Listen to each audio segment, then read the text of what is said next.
Before serving at the State Department, Wilkerson served 31 years in the Army. During that time, he was a member of the faculty of the U.S. Naval War College, special assistant to General Powell when he was chairman of the Joint Chiefs of Staff, and director and deputy director of the U.S. Marine Corps at Quantico, Virginia. Mr. Edward Snowden hardly needs an introduction. His disclosures have fueled international debates on mass surveillance, government secrecy, and the balance between information security and information privacy and national security. A Pew survey in 2015 showed that Snowden's disclosures dramatically changed how Americans use the internet, and since his leaks, a third of Americans say they have changed the way they search for information. Both Colonel Wilkerson and Mr. Snowden are exemplars of the character traits we most value here at William & Mary. They represent boldness, tempered by exceptional moral vision, and backed by immense amounts of knowledge in their fields. They're also both recipients of the Sam Adams Award, which is an award given annually to recognize an intelligence professional who has taken a stand for integrity ethics. The event will begin with some remarks from Colonel Wilkerson. After that, we've allocated some time for student organizations to ask Mr. Snowden questions. And finally, we'll be opening up the conversation to those in the audience. This conversation is being live streamed on Facebook and YouTube by Learn Liberty, an online education project of the Institute for Humane Studies. During the Q&A, we will take questions from our online viewers. After the conversation, you'll have the opportunity to tell us what you thought of the event, and you'll have a chance to learn more about upcoming events similar to this in the future. Thank you very much. Now, I would like to welcome both of our speakers. Thanks.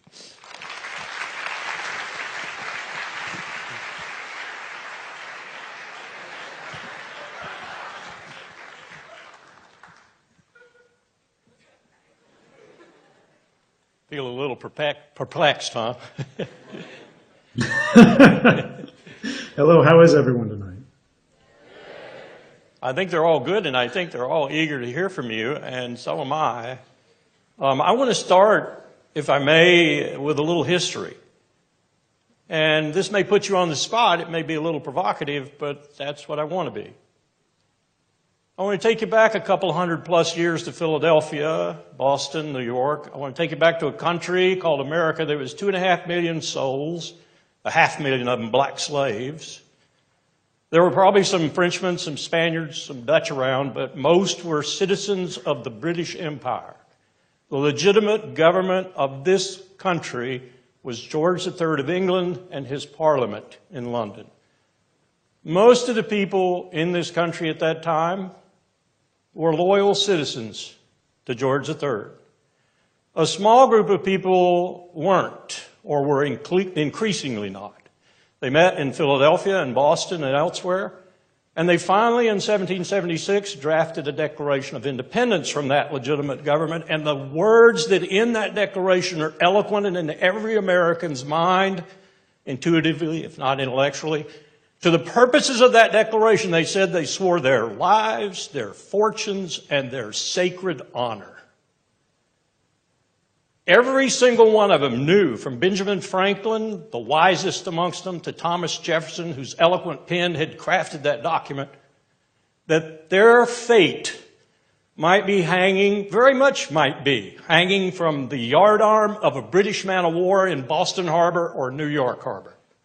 Thomas Jefferson even got accused of being a coward for running the government so far west when the British were threatening him. These men knew that they might die. They were called traitors. They were called treasonous by George III, the legitimate head of the government. Do you feel any affinity with those men and few women like Abigail Adams? I think it's important to remember, and if I may, I'd like to actually take this right into my remarks, because this is the perfect introduction. What so many people forget is that we are a nation born of an act of criminality, an act of treason. Now, a lot of people have heard charges such as that I myself am a traitor, that I have committed treason. In fact, I have committed no treason. I have not been charged with committing treason. Because treason is one of the few laws which is actually specifically written into our Constitution. It has a very particular definition, which is not at all in line with my political activities. But when we talk about treason, when we talk about traitors, when we talk about what it means to have a citizen say something that is so offensive, whether it is the revelation of a secret or a declaration of independence, that they are cast out beyond the law, they are persecuted, killed if captured, exiled, or other things, we need to think about why.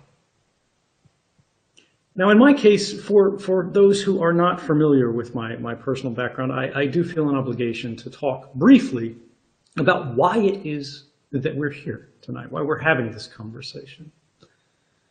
We're going to be talking about surveillance in our lives. And this means we're going to be talking about power. Why? Because people are only interested in data, communications, surveillance, watching people for the utility that it provides. They don't do it for its own sake. Outside academia, there are not very many people who are looking at information for information's sake. Whether we're talking about Facebook, determining what ads you see, or something rather more concrete, information today is a convenient means. It's a mechanism for attaining a certain power. And that power today is control. Now, typically, in a democracy, our post-1776 democracy, control over the general outline of society is intended to be exercised by the people, with their will imposed upon powerful institutions, be they police, with their powers of detention, arrest, imprisonment, or even killing, or the military and spy agencies, or back into those powerful private entities, even corporations. But unfortunately, in that paradigm today, we have happened upon a problem. Surveillance technologies have outpaced democratic controls. A generation ago, surveillance was extremely expensive. There was a natural limitation imposed upon it. That is, the governments had to spend huge, extraordinary sums to track lone, isolated individuals. To know a particular person's location might involve many teams of officers, both in buildings and out on the streets, working in shifts. But today, that dynamic is reversed. One guy sitting in front of a monitor can track with precision an unimaginably large number of people. For the first time in human history, it's both technologically and financially feasible for governments to track and store nearly complete records of our private lives. Now, this is not science fiction. This is happening now. When we look at the construction of facilities such as this, the NSA's data center in Bluffdale, why don't we call it the Mission Data Repository, the Mission Data Center? And they did. They changed the name. That's what it is today. But this is representative of a much larger progression that should be alarming us because, many people think that I have some grievance against the National Security Agency, particularly. Others, who know even less about my history, think I may be anti-American or against our government. I want to end all surveillance. I don't. I signed up for the U.S. military, for the Army in 2004 when everyone else was protesting against it. I volunteered to work overseas undercover for the CIA. Then I worked for the NSA overseas. I came back and worked as a Dell contractor for the CIA. And then I went to Hawaii, again as an NSA contractor. I was drinking the Kool-Aid for a very long time, right? And this is not to say these people are doing bad things. There is no evil grand conspiracy amongst average NSA employees to burn down your rights, to destroy the fabric of our society. That's not what they're there for. But it's important to remember that good people can very easily do bad things for what they believe are good reasons. And this is what's happening today. Even in developed democracies, places that should know better, in the past few months, the United Kingdom passed the most extreme surveillance bill in the history of Western democracy, called the Investigatory Powers Bill. It takes everything the NSA was doing, institutionalizes it, and expands it to a level of intrusive detail that truly is beyond what we have seen the worst police states in history have within their authorities to go after.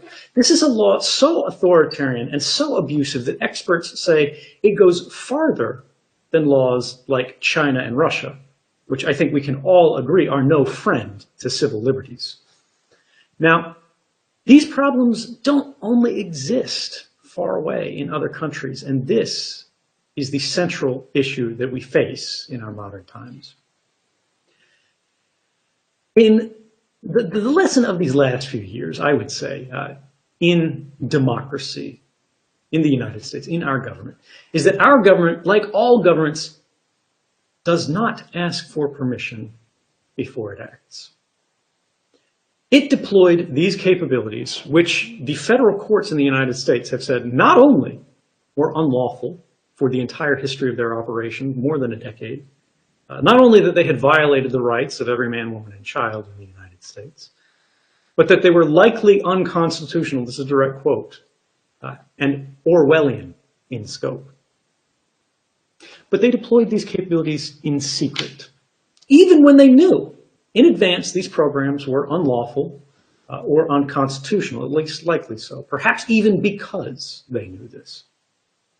And this effort succeeded for one particular reason. It was enabled because of failures in our intended mechanisms for congressional oversight. Courts that were unwilling to permit legal challenges. This would be in February of 2013, 4 months before I came forward.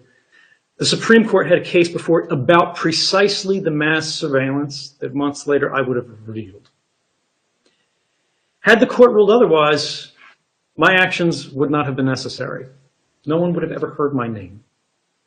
But the Supreme Court said that although this case raises serious constitutional implications, although this could be a violation of Americans' rights, the government said it was classified.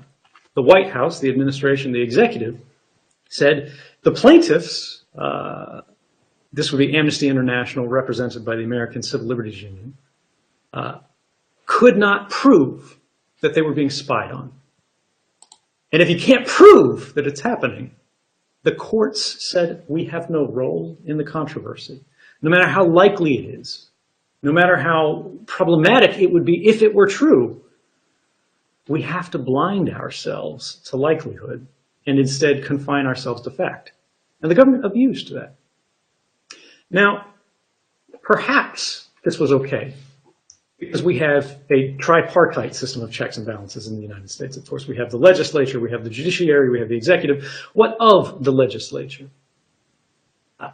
We had a Congress that knowingly permitted national security officials to brazenly lie to the public under oath without consequence or even correcting the record. This is a felony, mind you.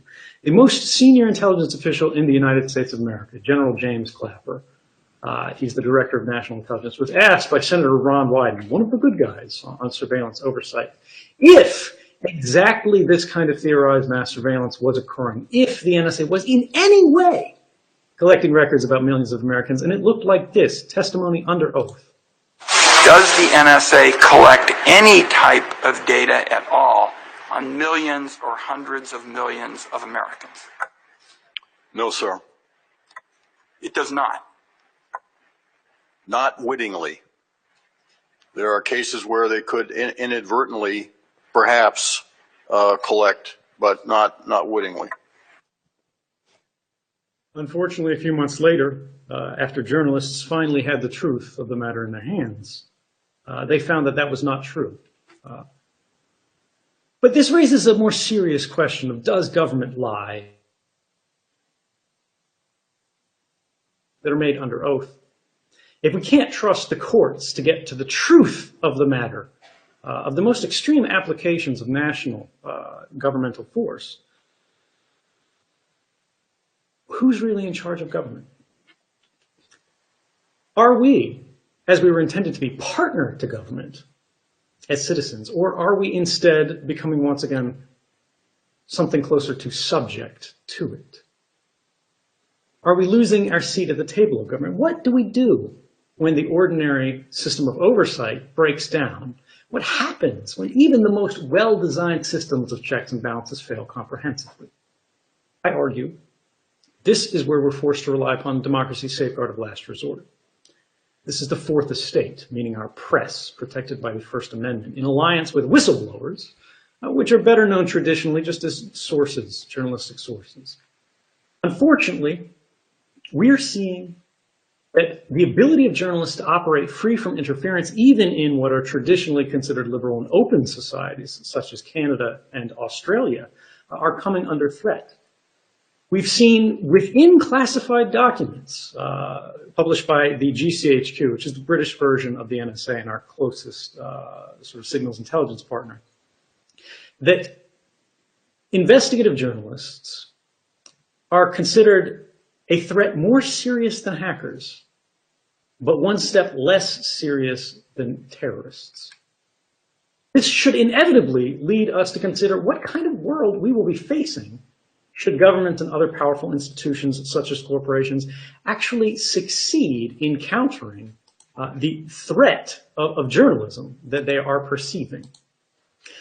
What would it mean? If we only knew what governments wanted us to know, we wouldn't know very much at all. But the Senate didn't make that program public out of the goodness of their hearts. They were not searching for accountability. That was a story that was first broken by journalists, and in fact, the only American ever to go to jail for the CIA torture program is the CIA worker who revealed it, confirmed it on national news, John Kiriakou. But let's look at it from the other side. Many argue that extraordinary powers, such as these, are necessary for protecting us or keeping us safe. They use reassuring political language. Perhaps this is true. But we should always be aware that we may not get to choose what it is that we're actually being protected from. Now, I would like to ask you about a particular story that's fairly well known here. This is written by a professor at Georgetown, Alvaro Bedoya, and he wrote about a famous case. Now, the FBI was investigating someone, a prominent religious leader, sort of cleric inside the United States. And the FBI said this guy was in contact with foreign radicals. He's possibly a threat. The Attorney General himself was briefed on the case, personally approved wiretap, said, this is fine, this is what we should be doing, even though this was a U.S. citizen, even though he was born here. He was placed on a watch list to be detained in the event of a national emergency to make sure he couldn't cause trouble. And of everybody the FBI was tracking at the time, the head of the FBI's domestic intelligence unit said he thought this guy was the most dangerous from the standpoint of national security.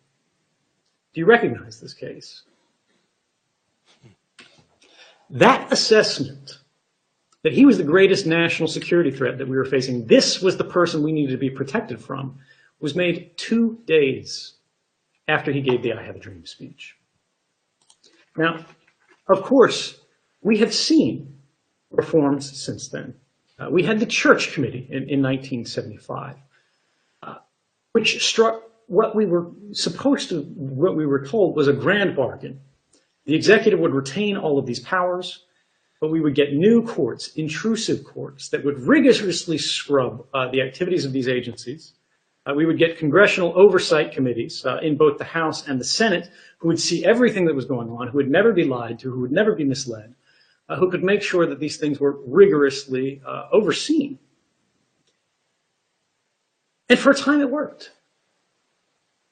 But sometime, many decades, after things go on, people get comfortable. Things begin to change. We start to see things fail at the edges. Now the people who sit on those intelligence oversight committees get more than twice as much in terms of campaign contributions from people working for intelligence agencies, contractors, a private war-making industry, than does any other person in the Congress. They have incentives not to look too hard, not to look too closely.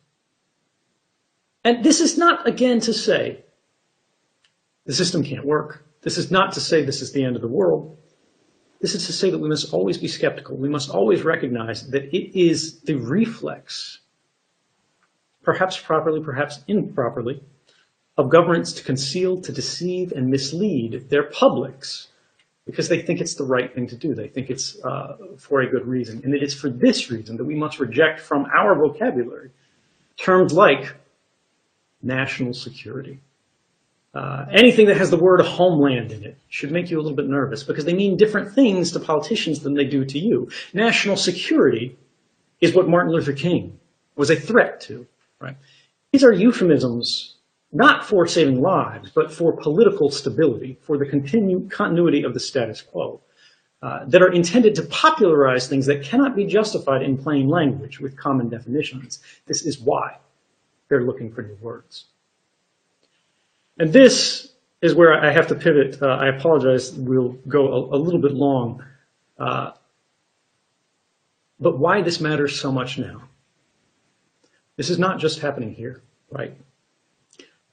In Russia last year, they passed what they called an anti-terrorism package, the Yurovaya Paket. Russians call it the Big Brother law. And if Russians are calling surveillance law the Big Brother law, you know there's a problem. China is passing new intrusive surveillance bills that are modeled after the US's own bills, very carefully, so that the US cannot criticize them for using the same powers to abuse their citizens' rights. We are witnessing the construction of a world in which the most common political value is fear. From Washington to Moscow, from Beijing to Berlin, we are all too frequently hearing from the most powerful officials arguing that we are living in the midst of a period of unprecedented danger. Every day, some new threat. That the threats we face today are greater than ever, and therefore, things must change. We must depart from tradition. Since the turning of the millennium, the last decade, this has given rise to a creeping authoritarianism. A belief that the single most important factor in determining the direction of our society are the desires of our government, where the morality of a given thing has become less important than the simple lawfulness of it. This is a system called legalism. If it is legal, then it doesn't matter. That's the end of the conversation. Hard-won prohibitions from history are being overturned or ignored on the basis of nothing more than a claim that this has become necessary because these are dangerous times. After all, when you live in a world of terrorists and madmen, when every bad thing that happens on every corner of the earth is in your living room by the end of the day, a world where your nearest neighbor is potentially a foreign enemy, rights begin to look like a vulnerability. Ladies and gentlemen, I disagree.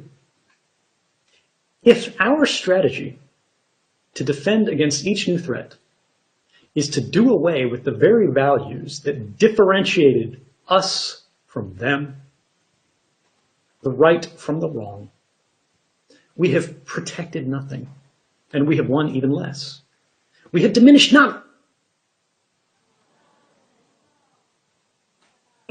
civilization with which generations of lives were sacrificed to realize in the first place. We're not making progress, rather we are regressing.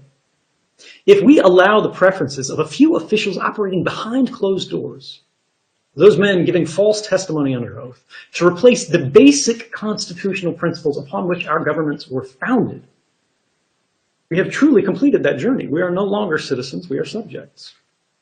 We must never forget, too, that at least in the United States, there are limits to what can be authorized by law. That is why we have a constitution. To say a simple statute is not enough. And what about when a law is passed, but the law itself should be disobeyed? The father of the idea of American civil disobedience, an American philosopher named Henry David Thoreau, argued that this is a duty that rests upon the shoulders of every individual. He said, it is not only, it is not desirable to cultivate a respect for the law so much as for the right. The only obligation which I have a right to assume, is to do at any time what I think right. Law, on its own, never made men a whit more just. And by means of their respect for that law, even the well-disposed are daily made agents of injustice.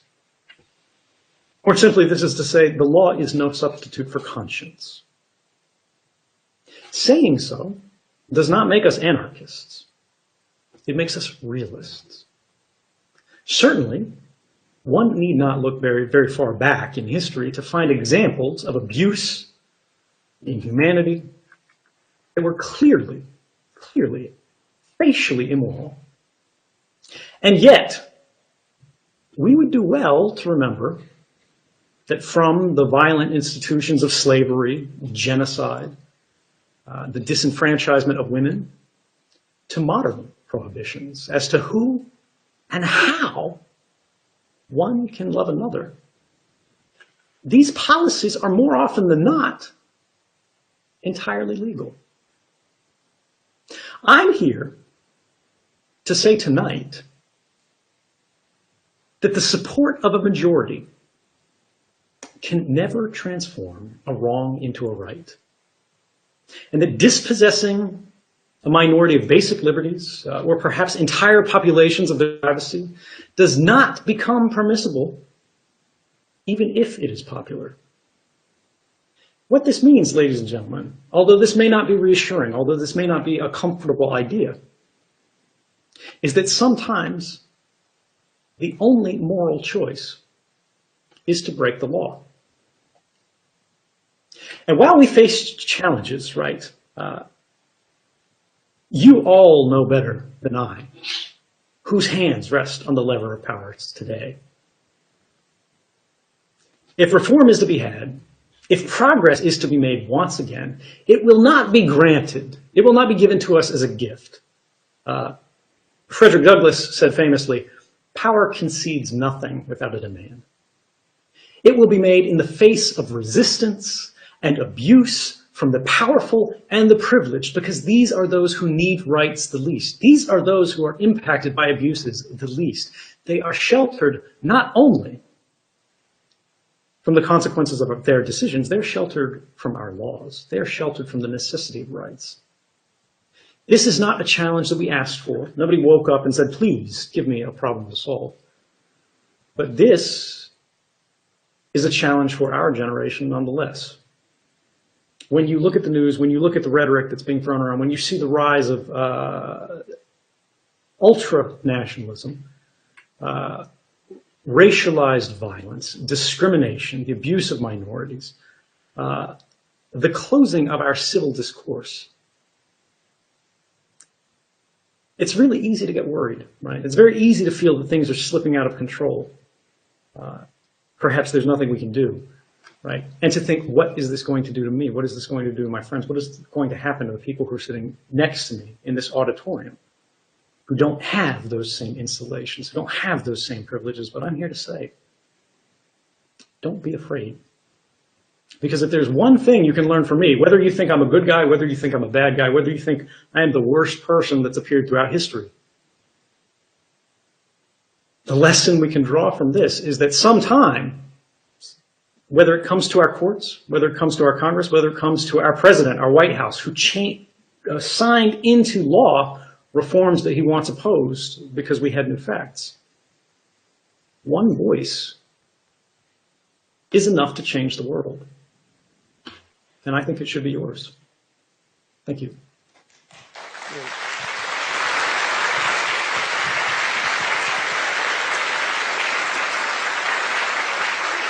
Some of you may have thought that he wasn't answering my question. Let me sum up what he said in the words of Benjamin Franklin. Those who would surrender their liberty for security deserve neither. And what that does is answer the ultimate question we're asking all the time today. Indeed, a question I was given to ask up here today. And that is, where's the line between security and our liberty? There isn't any line. Our liberty is our security. And like those people in Philadelphia, if you have to die for that liberty, that ensures that security. There is no line, not in my view anyway. What I'd like to do now is turn it over to the students because this is your show. Let me first of all thank the media group in particular because I know they put this on in many respects and IHS for helping. Let's have the questions, please. Could you tell us your group too? Good afternoon, Mr. Snowden. My name is George Wanze, and I'm with the Black Law School Student Association. My question for you is in regards to the Trump administration, in particular the role that whistleblowers and leakers have come to play with this administration and what the potential significance of crackdowns are and what this could mean for an administration that views the press as the opposition party. This is a great question. It's a difficult one. We see again and again, whether it's just the guy's tax returns or his policies, his ideas for where the country should be headed, he says, I'm not going to talk about my plans. I'm not going to talk about my intentions. He's sort of forgetting who he works for, which is us. This is fundamentally a dangerous thing, and we already see the systemic response. I have hope for those who are still in government, right? Again, like when I worked at NSA, when I worked at CIA, I got the same thing everybody else did. I got the emails that popped in my inbox that go to everybody in the workforce whenever there's some controversy that says politely, remember, you're not supposed to be talking to the press, which is a little bit of an implicit threat there, but I didn't take it that way at the time. But they also told you how to think about it. They said, here's sort of the organization's position on it. Here's our representation of the facts. And it's very likely that this is happening right now, right? Whether we're talking about ICE and Border Patrol, whether we're talking about people in the military, there is a lot of messaging that's happening internally. But just because the executive branch of government changes, just because the legislative branch of government changes, just because the courts themselves change, doesn't mean that everyone else in the country changed. We have political obligations in the United States, people who go in and work for these organizations that are not to politics, right? There have been people who said, one of the early criticisms of me is, oh, this guy broke an oath. He promised not to tell secrets. That's not actually how it works. There is no oath of secrecy in the United States. There's a classified non-disclosure agreement, a civil agreement, which is a standard government form. But there's also the actual oath, the oath of service, which is to support and defend the Constitution of the United States. Not the president, not Congress, not anything else. The Constitution of the United States against all enemies, both foreign and domestic. Now, this is not to say the president's a domestic enemy, right? I'm not going to take a position on that. But we have values, constitutional values, that are increasingly being called into question, often with flimsy or non-existent justifications for that. And it raises the question of what protects them? The Constitution is never going to jump off the table and protect your rights, right? It's paper and ink at the end of the day. What gives it power is our willingness to go to bat for it. And I would say in this case with these leaks, we are seeing people who are risking serious consequences to do what one would hope, would believe, would be their sincere belief that it is the best way to keep that oath. Now, how that works out in the end, it's too early to say. Is this a mistake? Are they criminal lawbreakers who did no good and only caused harm? We'll see, right? But the fact that we see these leaks, the fact that we see people willing to stand up and risk revelation, consequences, persecution, and we don't see this in countries like China, Russia, even France and Germany, is an indication to me that the American spirit has not gone, it has not disappeared, it has not vanished. It is under pressure, but I think that pressure is more likely to reawaken it than it is to destroy it. Thank you. Tim Beck. Mr. Snowden, I'm the president of the Student Veterans Group here, and I was an Army Ranger who was deployed in Afghanistan in 2010. I was part of the JSOC task force that was implicated during the WikiLeaks break at that time. My question to you is, what ethical responsibility do investigative journalists and whistleblowers have to the lives of our forward deployed troops? This is a really good question, and I'm glad you asked, because this gets into a lot of things. Criticisms that, sometimes people are too polite to bring up, which is basically, did I place lives at risk? The one about WikiLeaks, right, is did they place lives at risk? And how does this calculus work out, right? Should we try to protect this, or should we just ignore it? Should we just say, oh, these guys signed up for a dangerous job? Of course, for me, I think we do have some responsibility, and that's why I went about disclosure the way I did. The number of documents that I published, not everybody knows this, is 0. I could have uploaded these things online. I could have sent them to WikiLeaks, but I didn't for a specific reason.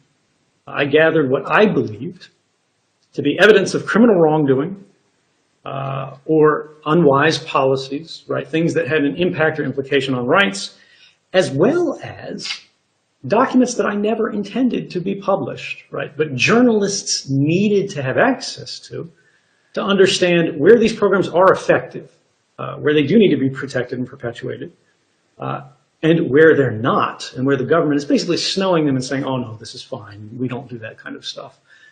Because the government, of course, just basically says, oh no, none of this should ever be published. They had to have the context, right, as well as the smoking gun. So, each journalist that received this material from me was required, as a condition of access to the archive, not to publish any story simply because it was interesting, simply because it was newsworthy. They were required to stake an independent editorial judgment that each story was in the public interest to know. This meant that there would actually be some public value, rather than simply it's informative, right? It's some secret that people didn't know. In all cases that I'm aware of, this process was followed. Now, do I agree with every publication decision? No, I don't. But this is actually the reason why I made sure that I was not in the process of publication. Because I'm not the president, right? I should not be making decisions, nor do I believe any individual should strictly be making decisions on their own about what should be known, what should not be known. Now, I'm pretty conservative. There are other people who disagree. WikiLeaks, for example, takes a very different position on this. But I went further beyond this. The journalists, before they published any story that they independently said this needs to be known, went to the government in advance of publication. They were required to do this by me, to give the government a chance to argue back exactly this thing. Maybe I didn't understand what the hell I was talking about. Maybe I didn't understand what these documents meant. Maybe I misrepresented them to the journalists, tried to push them in a political direction or something like that. Maybe the journalists couldn't see the big picture, and this would impact lives, right? Somebody would get hurt in Afghanistan, in Iraq.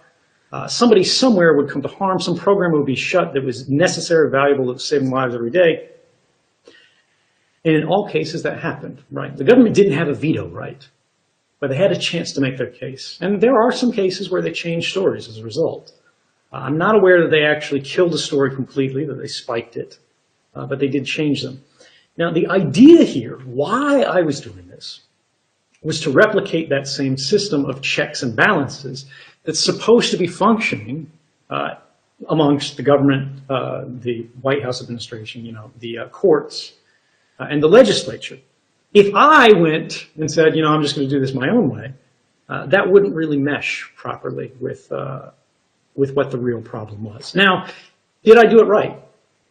Does that mean nobody could be harmed, nobody could be risked, there was no danger at all? It doesn't, right? Things could go wrong. Problems could still happen. But ultimately, we have to argue on the basis of evidence today.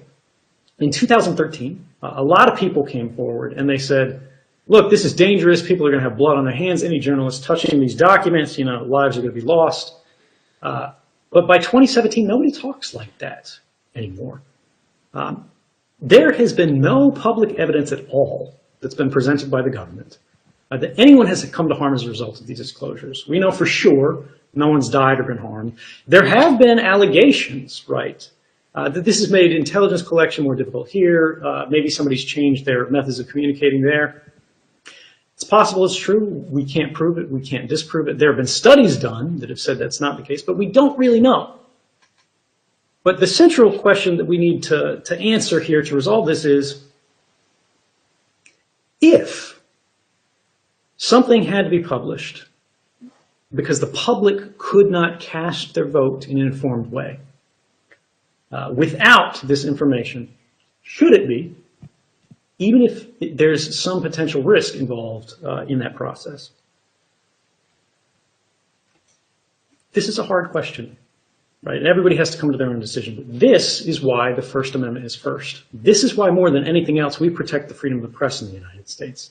Because while we see officials talk about allegations of harm, right, talk about potentialities of risks, what they're actually doing is shifting the conversation from the concrete harms of these unlawful programs, of these specific facts and circumstances which we have, which we know, which we can prove, to the theoretical risks of doing journalism. Somebody could get a story wrong, and it could have consequences. Ultimately, I will always come down on the side of the press, because that is the way our country is designed. I do not intend, and I do not recommend that anybody else should try to place anybody at risk, right? It doesn't matter whether you're a soldier. It doesn't matter whether you're an ordinary person. We should always try to mitigate harms. We should try to mitigate the risks of these conversations. But at the same time, we should make sure that we remember every democracy, modern democracy in the United States, every government, every White House, every president we've had derives their legitimacy from a single point: the consent of the governed. And hopefully anybody who's in college can tell you consent is only meaningful if it's informed. Thank you, sir. That invites another question I'd like to ask really quickly. Today, the Fourth Estate, and I agree with your comments, Jefferson said if it came between government and newspapers, he'd pick newspapers. And that was a hell of a statement coming from Jefferson after all the problems he'd had with newspapers. But today, many would claim that the Fourth Estate has become another wing of the corporatocracy and actually speaks whatever words their particular element of the corporatocracy wants them to speak, whether it's MSNBC, NBC, or whatever. What would you say to that? We're never going to have perfect journalism, right? We've got bad reportage that comes out of news media, corporate media, independent media, bloggers.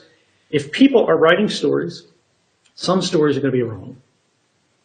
Do we give up because of that? No. Is there undue influence in the media from powerful institutions? Yes. Anybody, particularly in a minority group, could tell you that, look, if you don't have access to money, to power, to resources, to influence, it's very difficult to be not only heard, but even to be talked about fairly. Because other people are going to be painting your portrait with a brush provided by your enemies. Again, I don't want to speak beyond my expertise here. I don't want to pretend that I have the answers to these. These are classic hard problems in democracy, but I think the answer to this is not that we shut down, that we go, oh, we can't trust the media. It's to learn to think critically. In every case, the answer to bad speech is not censorship, right? The answer to bad speech is more speech, better speech. Ultimately, as long as we remember a single point, which is that which can be asserted without evidence must be dismissed without evidence, we can have a fact-based conversation that regardless of how people are writing about it, we can arrive at our own decisions in an informed and reasoned way. Ultimate purpose of a university is to teach people to think critically. Next question. Hi, Mr. Snowden. My name is Jenny. I'm an international Chinese student from Project Pengyo. Project Pengyo is a club that we try to build empathy between U.S. and China on a grassroots level. So back in 2013, when you chose Hong Kong as your safety harbor, many comments are saying that it has strained the U.S.-China relationship, especially during the time when President Xi was newly elected. So my question is, have you anticipated that critic after your action, and what's your thoughts on that? Thank you. No, not really, because I mean that a lot of this is people put too much sort of mastermind influence in it. They think, you know, myself or the journalist, or perhaps us in like conspiracy, are sitting around and like we're moving these chess pieces, deciding when to release this story or whatever. I had no influence on the editorial decision of when particular stories were published, when they ran, because I'm not a journalist, I'm not an editor, right? I'm the source. I simply say this is what's going on, and they decide when and how to run that. Beyond that, you know, there's a question, did it actually strain U.S.-China relations? I don't think that's actually the case. I think more than anything else, the activities of the Chinese government and the United States government are the things that strain relations. And there's a larger idea here, which is when someone reveals a secret, are they the one who caused harm, right, of consequence from things that came out of this? Or the people that did the activity that were being revealed, the one who actually caused the harm, right? U.S. and China relations, even particularly today, do not seem to be defined on the basis of surveillance, on the basis of military force, anything like that, so much as they are on the basis of trade. We're talking about currency manipulation and things like that. That's what gets all the ink nowadays. But were that not the case, right? And we look at cases like the NSA hacking into Chinese hospitals, Chinese universities. The Chinese have done similar things. I'm not aware of the targeting of civilian infrastructure, but that wasn't my specialty. I looked at hacking of defense agencies and things like that. Is the revelation of this the actual source of harm? Or is the fact that somebody somewhere made a decision and said, you know what, it is a hospital. If something goes wrong, lives would be lost. But we really want to have control of this point of infrastructure for whatever reason, right? Whether it's a contingency for military, intelligence, or economic conflict, whether it's simple, traditional espionage, the kind that always happens, or other things, it is institutions and organizations that are responsible for their own decisions, not newspapers. I'd just like to add to that, and to answer your question, Richard Haas and I conducted policy planning talks in Beijing with Wang Yi and Shui Tenkai in 2001, July 2001. Shui Tenkai is now the ambassador to the United States from China, and Wang Yi, as you probably know, is their foreign minister. We lectured them at that point on human rights. Were I in Beijing again with a country behind me that had tortured people, I would find it extremely difficult to deliver those talking points. That's a change. That's a major change. Next question, please. If anyone from the audience would like to ask a question, come on up.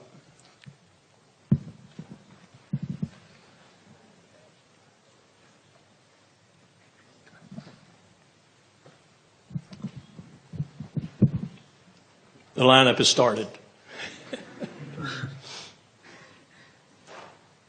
Please. Sorry. My name is Basil Osman. Throughout history, the nobles and aristocrats always competed with the king for power. And the nobles and aristocrats controlled all the wealth while the king controlled all the authority. Do you think today companies like Facebook and Google and Amazon that have all this information about us and they virtually collect everything about us with our consent in some way, do you think the government is trying to compete with them and reach a point where they cannot use their knowledge of us against the government? Actually, no. I think rather they're trying to co-opt them. I think we see something that is less about whether you're in government, whether you're in industry, and more in terms of, are you a member of this sort of elite influential class? we see they don't really care nowadays at the high echelons of society about whether you're a particular religion or this, that, or the other. It's about, do you have clout, right? Do you have access to resources? Do you have access to influence? If you do, you're in. When we look at what actually happened, for those who are not familiar with the NSA's sort of programs that we saw, there is, in 2013, the CIA's CTO, a guy named Gus Hunt, who I actually had many meetings with when I worked on the CIA account for Dell, said, sort of accidentally, at a trade show, what had become the new strategy. We want to collect everything and hang on to it forever. When you think about these digital domain companies, it's not about competition with them.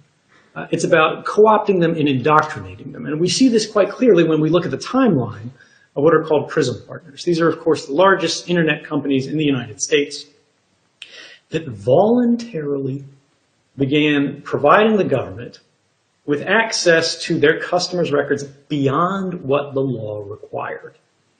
And you see there's a very clear timeline where each of these guys was targeted on the basis of their impact and their influence in sort of the internet economy and infrastructure.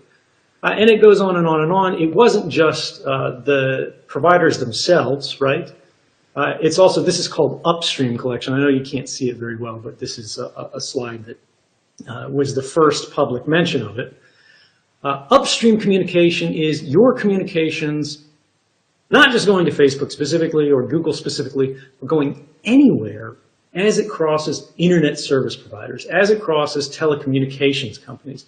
Groups like Fairview, like Blarney, these are the CIA code names for groups like AT&T and Verizon. And the question is, what was sort of happening with this type of information, this type of material? Excuse me, I'm just trying to find a particular slide here. What was the usefulness of this stuff and why was it happening? In many cases, it was actually profit-driven. The government said, look, we'll reimburse costs, we'll provide a new line of business, we'll shelter you from liability claims. This was the central argument in surveillance reform in 2008 that was pushed through in response to the Bush warrantless wiretapping program. AT&T had basically been unconstitutionally spying on everybody in the United States and around the world, secretly on behalf of the government, not just in the post 9/11 era, but, you know, as long as they'd existed. But that's a felony in the United States, and it also has civil penalties. So their customers could now sue them for the largest corporate damages in history. But in 2008, they got a new law called the Protect America Act, which should have been a red flag for everybody, that gave them retroactive immunity. It said for all the laws they had already broken, the government would be sure they could not be sued. Shortly thereafter, the AT&T changed their program. You see here the reference in the second paragraph. This is July 2008, which is related to the passage of this bill, where they had been collecting everything you had done on their infrastructure and stored records of it going back to 1987.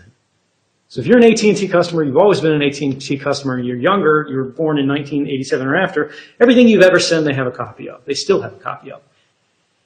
And they're beginning to sell this to the government as a service, right, without requiring a warrant, lower standards of sharing, simple subpoena authorities and things like that. This is getting the legalism that, you know, we don't need to drill down into. But the idea here is it's not about competition. It's about collaboration. These guys see themselves in large part as all players on the same team for influence and control. This is not to say, you know, that Google is specifically out to get you, but their interests are not the same as yours. But this is all subject to the agreement of the corporations to work with the government, and they have the power to say no. Do you think the NSA is therefore trying to eliminate that middleman and do everything without seeking help from someone else and keep it contained within, so they don't have to rely on their agreement? That's what the upstream agreement is about. Is look, they see this stuff transiting the internet, right? And rather than getting it at the endpoints, where it's your computer or Facebook's server, right, they try to catch it as it crosses. They get somebody in the middle, right, whether it's the ISPs, the telcos, and they all sort of play side against side, group off group to do this. There is a specific example of where NSA had lawful access, of course, through subpoena authorities, through warrants and everything else, to submit demands to these companies where a judge signs a warrant and get anything they want, even without these new special fancy surveillance laws that don't use real courts, they use rubber stamp courts. But regardless of this, what they were doing was they were going beyond that, and they were starting to look at the links in Google's own network, right, between their data centers. So they'd have a data center in the United Kingdom, they'd have a data center in the United States, one in Hong Kong, one in Switzerland, wherever. And these links between these data centers were not encrypted, right? So rather than asking Google for information, what they would do is they would just perch on these links, and they would get it for free. They would get it under different legal authorities. They wouldn't have any restrictions. They wouldn't have to ask permission, right? And this is a dangerous thing and a broader point. We need to end this question just so we can get to other people. But people talk about, you know, privacy versus security, and they say that's what this is about. This is not what that's about. This has never been a controversy of privacy and surveillance, because privacy and security, because they are not competing values. When privacy increases of a person, their security increases. If no one knows what you're up to, no one can take action against you. No one can basically make you vulnerable. When you're being watched and recorded everywhere you go, not only are you becoming less private, you are becoming less secure. What this is really about is this is about liberty versus surveillance, not versus security or anything else like that. Surveillance preys on vulnerability. Surveillance preys on the lack of privacy. And when we get into this and all these sort of end-run games where they don't want to go to companies unless they absolutely have to, and if they do, they'll try to get a company on board rather than fighting them, and only as a last resort will they actually actively fight the company if the company has any backbone. The idea is, what is liberty? You know, if you ask a bunch of different people in the room, they might have different ideas. But in a large way, liberty, and what has made the American tradition so powerful and our projects so successful, is the ability to act without permission. Liberty is freedom from permission.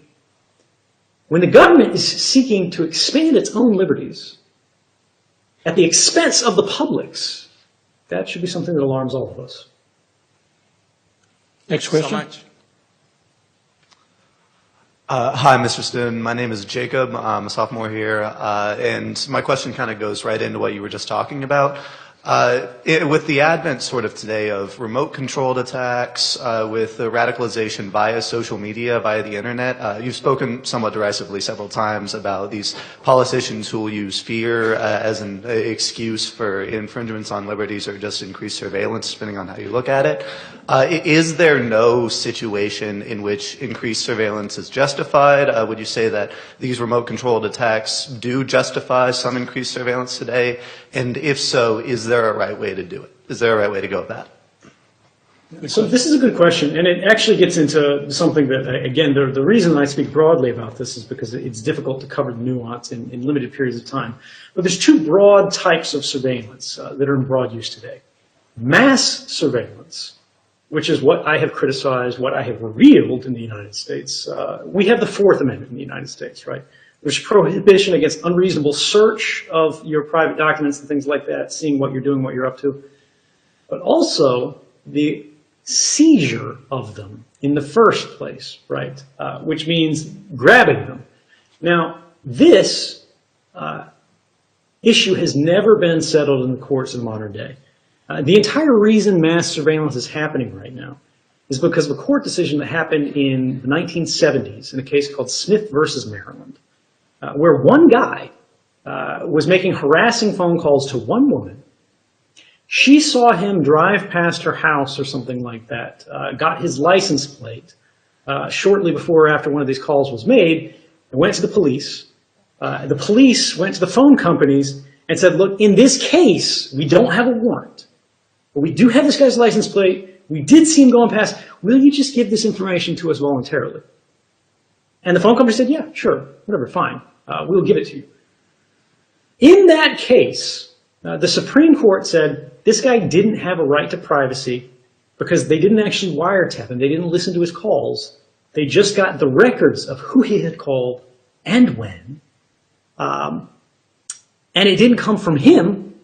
It came from the phone company. So the phone company said these aren't his records, they're our records. This is called the third-party doctrine. Since then, it has never been revisited at this level in the context of mass surveillance. But the problem is this. In that court decision, they were talking about a lone individual in a specific instance, in a specific case.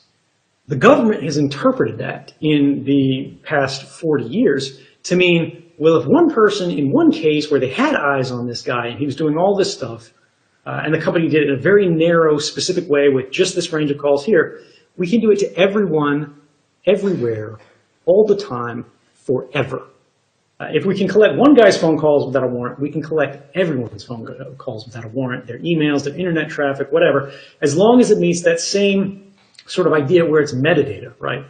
It's not what you say in the communication, it's who you said it to, it's when. It's the same kind of details a private eye would collect if they followed you around all day.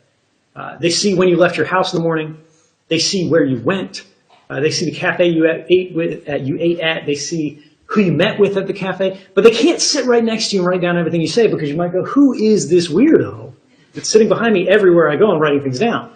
But electronically, they can assign a private eye to follow everyone in the world all the time. And it's incredibly cheap, it's incredibly easy. This was my job at NSA. On the other hand, we have targeted surveillance. And this I am not a critic of in quite the same way. This is where they go, we have a specific individual. He's a known associate of Al-Qaeda operatives. We have evidence that indicates he's planning attacks in, whatever, in Peshawar or something like that. We've gone to a judge. The judge has said the evidence is there, a standard, that authorizes a warrant to go collect information against him, and then they hack into his phone or something else. That's fine, right? As long as it is always the least intrusive means of investigation necessary to achieve an investigative purpose, right? This means you don't go for the atomic bomb to swat a fly, right? You climb the ladder and you go, look, nothing else will work. We have to go after this person. And the judge says, look, that's fine, right? And no judge in the world gets cold feet about authorizing warrants on terrorists. That just does not happen. Our secret rubber stamp FISA court, right? I talked before about this sort of fake court. We have two courts in the United States, two systems of courts. We've got the ordinary open federal courts that everybody knows about. And as part of that grand bargain in the 1970s, the Foreign Intelligence Surveillance Court, called the FISC. All the judges on this court are appointed by the same person, the Chief Justice of the Supreme Court, right, who at the time now is very seriously conservative. So you don't have a normal mix of opinions on this court. And in the 33 years that its decisions were being studied by Mother Jones, they saw the government had requested warrants through this court about 33,900 times. And in those 33,900 times over 33 years, you know how many times the court said no? 11. Right? So it's not like warrants are hard to get. It's not like this is a huge burden that they can't go around. And all of our laws are written in surveillance for such a way that they've got like 72-hour emergency provisions, where if they think a terrorist has just traveled and they need to hit this guy specifically, they can wiretap him first, then go to the judge 3 days later to actually do the warrant. So they got lots of flexibility here. The problem is this. These are natural limitations on the amount of surveillance that the government can do, and the government doesn't like that, right? And I don't mean this as like the NSA is bad, the American government is bad. All governments are like this. This is just the way that power operates, right? They want the maximalist position. And here's my biggest beef with mass surveillance. The programs that I revealed that everybody was saying was, oh my God, this is necessary, the defense of the country, everything's going to end if the secret gets out. The president himself, Barack Obama, appointed 2 independent investigative commissions in the wake of the revelations of 2013, who looked into these mass surveillance programs They had complete access to classified information. They interviewed the CIA director, NSA director, FBI director, all these guys. And they could not find a single instance in more than 10 years of operation where this kind of mass surveillance had not only saved a life, right? It had never done that. They said it had never even made a, quote, concrete difference in the outcome of any counterterrorism investigation.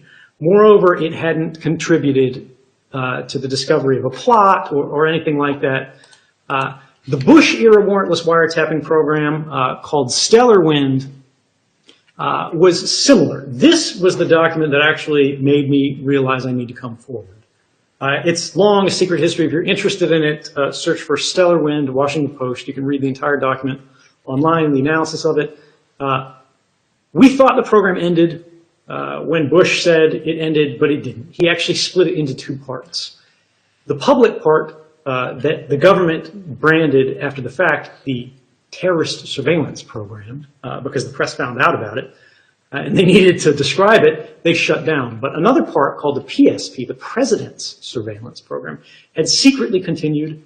The Attorney General of the United States had said, this program is not lawful, it's not appropriate, it should not be continued under these legal authorities. Rather than the president saying, okay, let's change it, let's move it to different legal authorities. And this is the post-9 era, 9/11 era, where any law could be passed, anything could be justified. They said, nah, we don't want to actually get permission for this. Instead, secretly, the vice president's lawyer, David Addington, went to the NSA director, Michael Hayden, and said, hey, NSA director, will you warrantlessly wiretap everybody in the country, even if the Attorney General says it's not okay, because the president asked you to? And he said yes. Now, that's a fundamentally dangerous thing, but here's the problem. Even with that program, another mass surveillance program, there were secret studies that showed that it, too, hadn't made any concrete difference in terrorism investigations. So for me, this raises the central question. Why are politicians justifying programs on the basis of saving lives, of countering terrorism, that for more than a decade have never shown any value for countering terrorism? They're not stupid. Right? Governments aren't, they're many things, but they're not often incompetent across all levels, particularly at the working level, right? When you go high up as decision makers, you might get some questionable decisions. But the real answer is these programs were never about terrorism. They do have value. Mass surveillance has value, just not for saving lives. It is valuable for traditional espionage, diplomatic manipulation, economic espionage, and social influence, right? Controlling the narrative, shaping the way the world thinks about issues and understanding what everybody's thinking, who is connected to who. These programs are about power, right?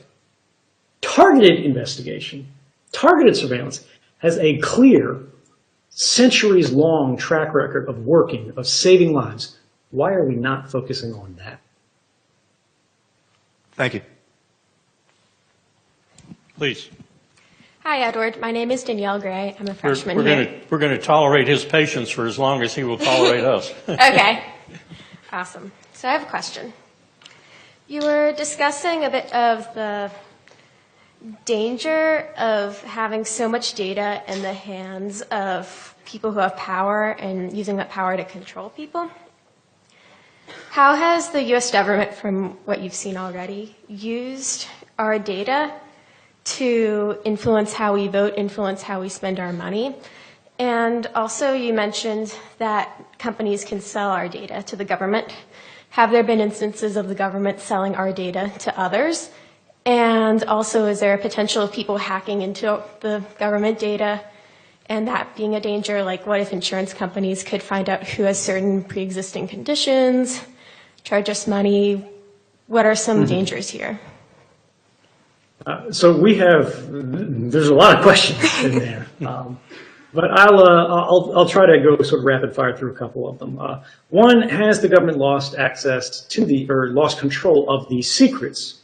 Right, and their basic argument for why we should be okay with this is they go, we're not using this for bad purposes, and we're the government, right? We're the freaking NSA. Nobody can control a secret like us, right? We got clearances and top secret and vaults and guards and dogs and fences and all this stuff, right? Your secret's safe with us, even if it's something you don't want anybody to know. Yet, just in the last week, the CIA's top secret hacking tools are all over the internet. Anybody can download them right now. It's honestly unbelievable to me that this is still happening after so many examples, so many warnings that this kind of stuff can be happening. The NSA had, excuse me, no, that was the NSA that happened this week. Last month, it happened to the CIA. Before that, of course, there's my revelations, WikiLeaks revelations, all of these things that indicate the government's having a really hard time controlling these secrets, right? They say, trust us with this, it'll never get out, but it gets out all the time. These things are happening not just once a year nowadays, they're happening every couple months. The OPM hack is perhaps the most famous example if you work for the government, right? If you are a veteran. Anybody who filled out what's called the SF-86, Standard Form 86, which is the government clearance application. It's a 27-page long form, which is basically everywhere you ever lived, have you ever been arrested, you ever go to a therapist, you know, all your family, every job you've ever had, all of your friends, everybody who knew you were here, so they can go, you're not a spy, right? But it's intensely private information. Held for basically every active duty service member who's got, because they've all got secret clearances nowadays, and people who have TS have even more in there. This was hacked, they believe, by the Chinese, right? And they have the entire database.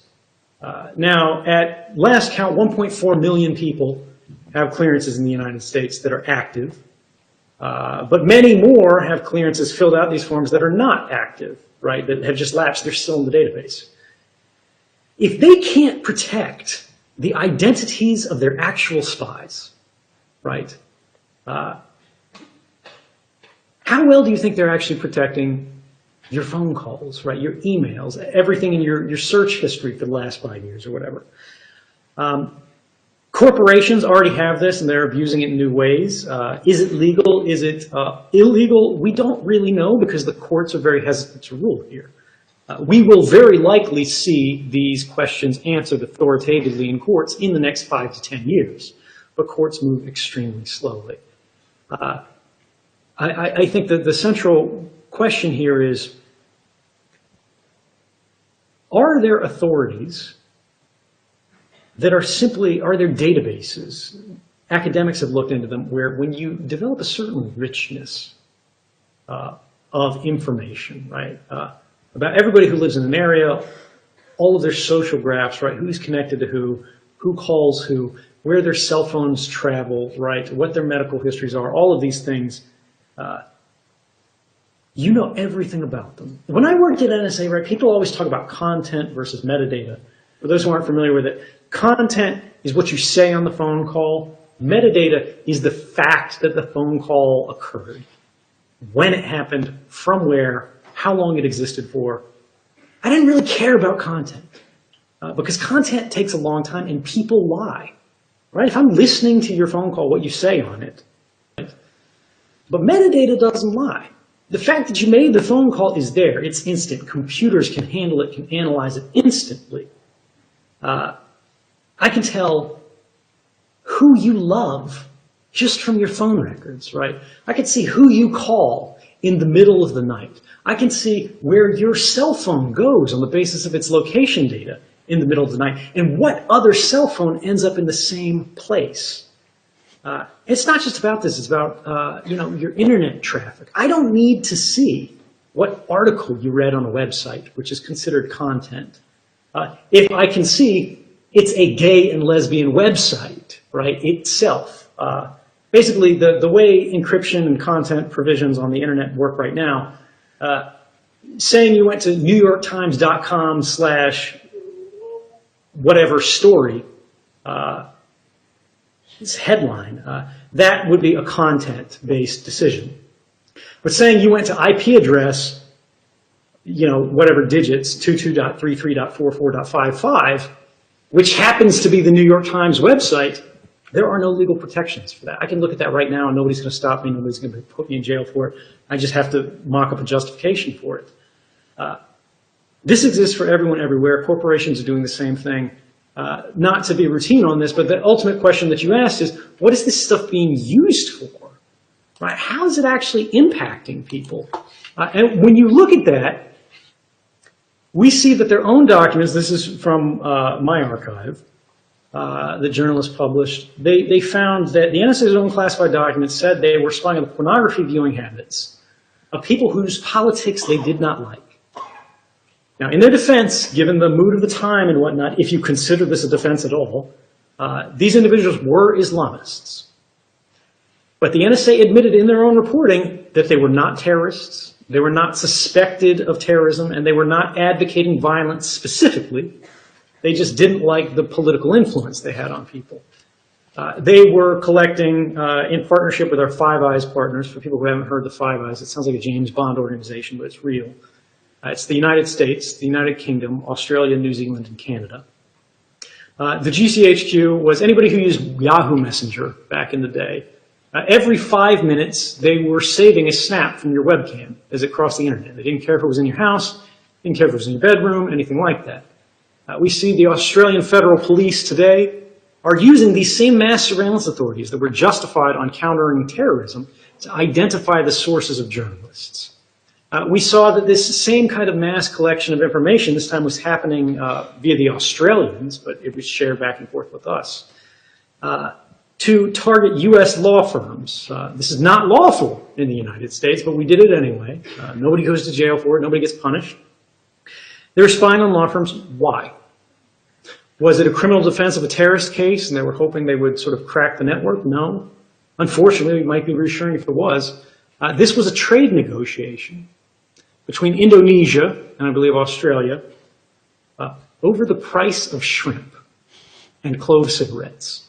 That is the grand goal of mass surveillance. You know, it goes on and on and on, where they're hacking the cards that go in your phone that hold the keys that secure your communications.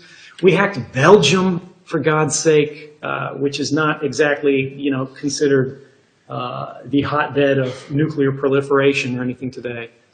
And the problem with this is we had legal access to this data already. Countries have agreements that are called MLATs, Mutual Legal Assistance Treaties, where they can go, look, we've got a warrant from a U.S. court. Based on these grounds, we're going to send it to your police agency. Your police agency is then going to ask your telecommunications provider on our behalf for this terrorist investigation.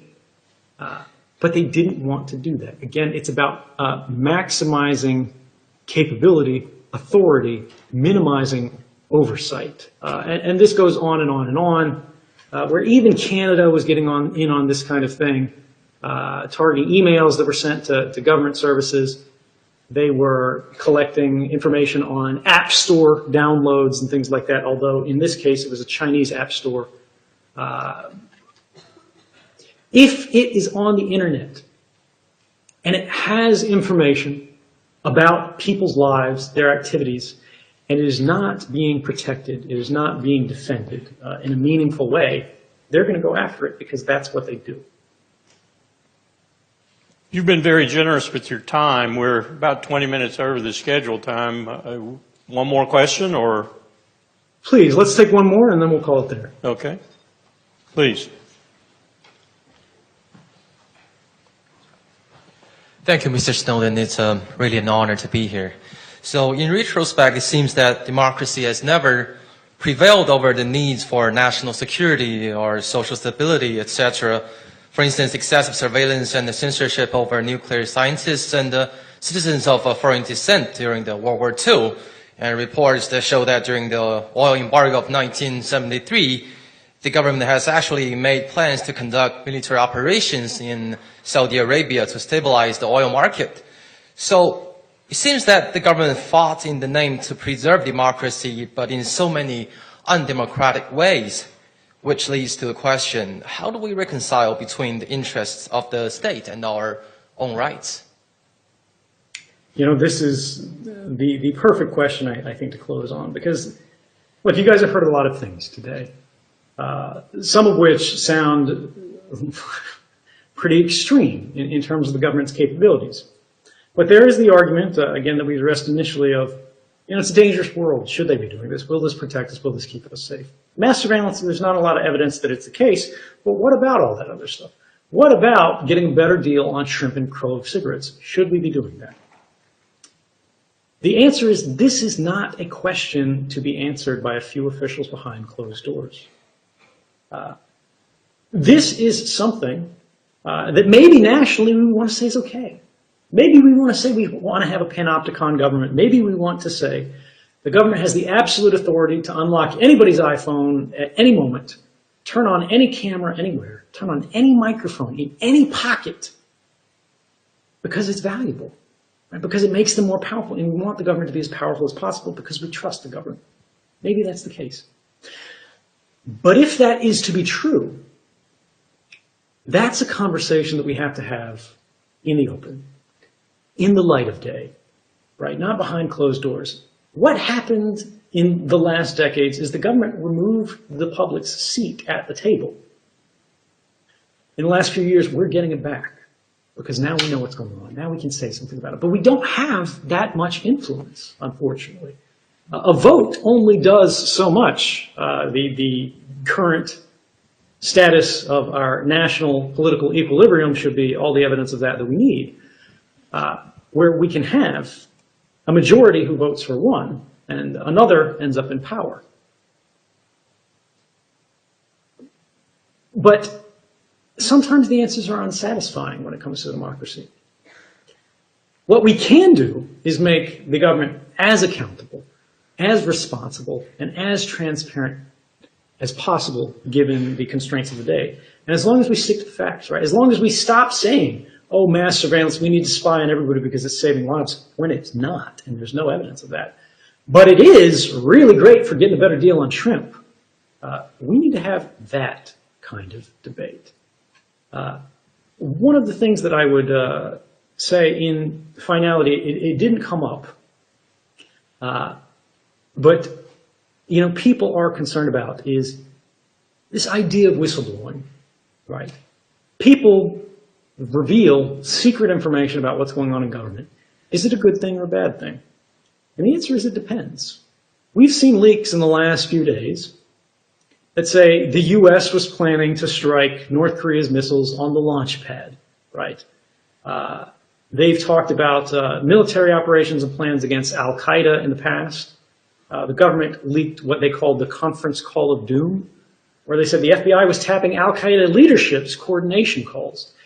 And they did it for political impact. They wanted to basically make people more worried about terrorism, so they gave this to the newspapers.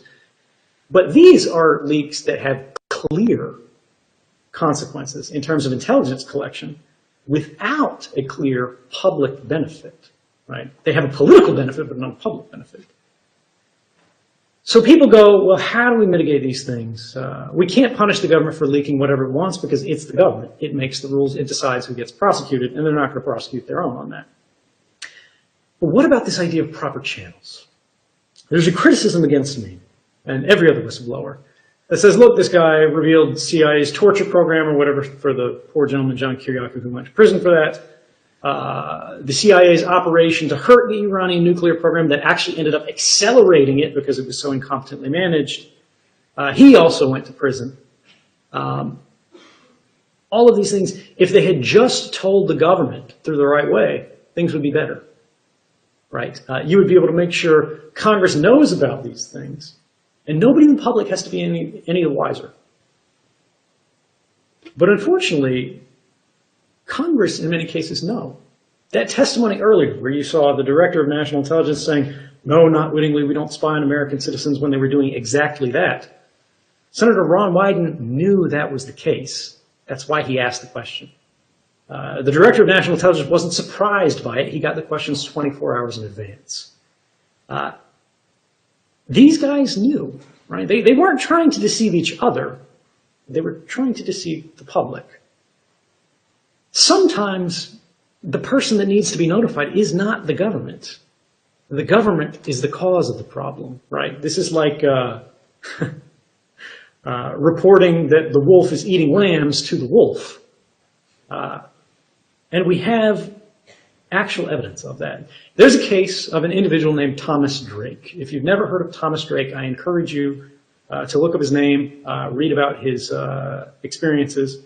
He tried to blow the whistle the proper way. Went through all the proper channels at the NSA, Department of Defense's Inspector General, went to Congress, told all these guys what was going on, that it was unconstitutional, that it was legal. And at every turn, they told him, you don't really understand this. This is above your pay grade. You're getting this wrong. It's not unconstitutional. Lawyers say it's fine. Don't worry about this. In fact, we have the #2 lawyer in the entire CIA who was asked about this, Thomas Drake. And what he did when Thomas Drake came to him, because Thomas Drake actually notified this guy that this was happening. This is the program that was written out of law after I came forward, right?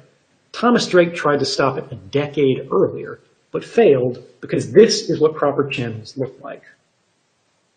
He came to me, someone who was not read into the program, and told me that we were running amok, essentially, and violating the Constitution.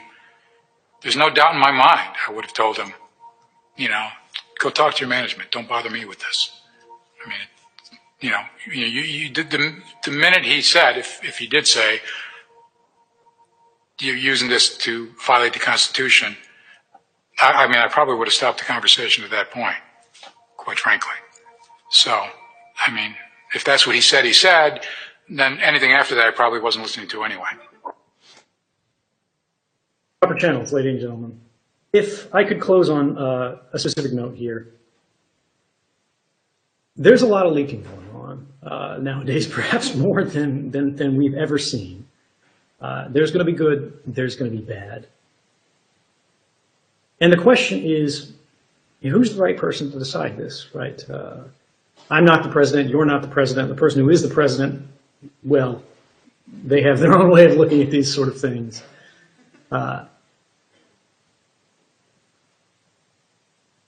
Ultimately, whistleblowers are elected by circumstance. Doesn't matter who you are. Doesn't matter why you did it. What matters is what you witnessed, what the truth is. If you have seen a crime, if you have seen some injustice, if you see something wrong that you think could be changed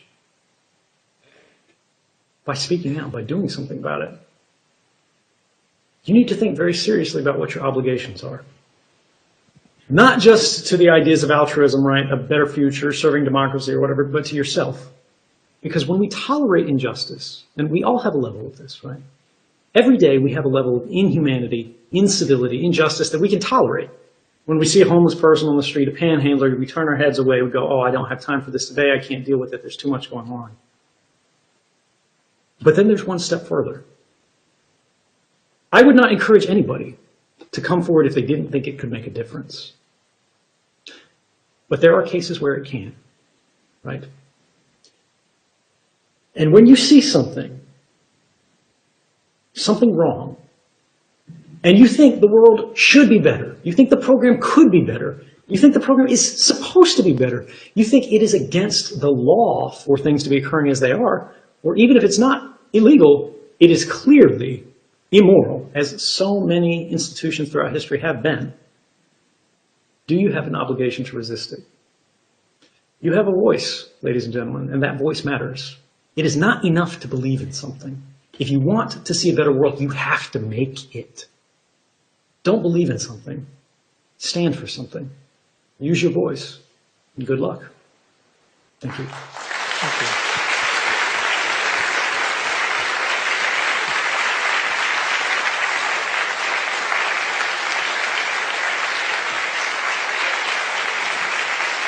Thank you.